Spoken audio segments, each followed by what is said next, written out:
In honor of National Adoption Month, we have a very special story to share with you this morning. A Santa Clarita man and his husband waited 2 years for the call that would change their lives forever. After they had nearly given up all hope, they were finally chosen to adopt a child, a baby boy.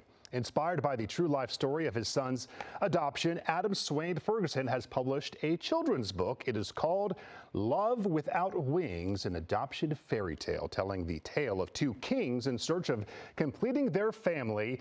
I have the book, and Adam joins us live this morning. Thanks for being here. And what a special story it is. Why don't you begin by sharing more about that family backstory and how it led to this book? Oh my goodness. Well, thank you so much for having me. I really appreciate it. As you said, our journey took almost 2 years, and I often say it was filled with waiting, wishing, and even sometimes grieving. There were a couple of times we thought, this is the one, we're going to be picked, and it just didn't happen for us. So when we finally had gotten to the point that we thought hope was lost, we decided that we were going to end our adoption journey. And our facilitator, Lifelong, they were really amazing. They're like, no, just hold on to hope a little bit longer. And sure enough, very shortly after, we were matched with what would be our son's birth mother, who we became incredibly close to.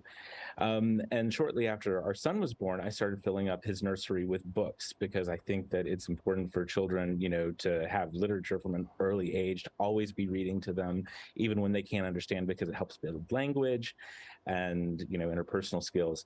And eventually I was like, well, I want to be able to tell my son his story. And what would that look like? And so every night I would start reciting to him what I would call our special family story. And it took the shape of a fairy tale. Eventually I thought, oh my God, this is really good. Let me write it down and see if I can share it with the world, because if it means so much to me, I think that it would mean so much to other adoptive families as well. Have you received some reception, how people are taking it? We have gotten some amazing reviews, not only from adoptive families and adult adoptees, but we've gotten some great reviews from adoption agencies. Child psychologists have said really great things about the book, and adoption social workers. And what do you hope children and families will enjoy when reading your book, and, the takeaway? Well, I think the takeaway is that it's not just... So first and foremost, I think that it's a classic fairy tale that can stand on its own. But also, I think what parents can take away from it is that it doesn't have... Adoption is the theme of the book, but it's kind of like the backstory. I think children can enjoy it even if they are not adopted, because it can help build empathy and foster understanding for families of different types and structures.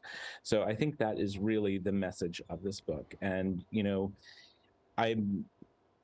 one of my biggest values, I really put a lot of value in diversity and representation. And so that was what I wanted to accomplish with this book, is because adoption is no different. I think that there needs to be a lot more representation in the adoption community, so that other children can understand different family types and structures. And then you have it here in the book, being able to share that story. What message do you have for adopted children, and perhaps even more so families who are still waiting for what you have, that own fairy tale adoption story? For families that are still waiting, I keep saying the same thing, and I put it as a message in the front of my book. It's hold on to hope. I say it over and over again because, from my own personal experience, it's right when we were giving up hope that it really, that our story came through.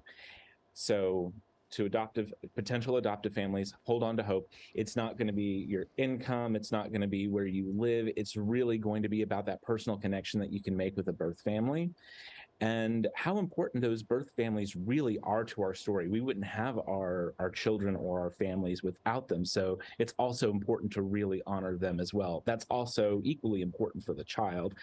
And for the children, your families love you so much. They were wishing for you and waiting for you long before you were born. So you are truly the greatest wish come true. Where can you find the book? You can find the book on my website, purplefoxentertainment.com. It's also available for purchase on Amazon as of tomorrow, November 19th. But I would love it if people could purchase it from the website, just because I love that personal connection. I'd love to send notes and inscribe the books if possible, but you can get it on Amazon as well. You plan to try to adopt another, or are your hands pretty full now with the one? We would love to adopt another, but our story is taking kind of a different turn. Truly, we are in the process of IVF and surrogacy, and funny enough, we became so close with our son's biological mother that she donated her eggs so that the resulting child could have that biological connection to our son Taryn. So there's another book in that, which Wow. I'm really excited about. So an IVF Absolutely. fairy tale, that'll be what comes up next. Okay. Adam, Swain Ferguson, interesting story. We appreciate you sharing it. Thanks so much, and best to you. Thank you so much. Have a great day.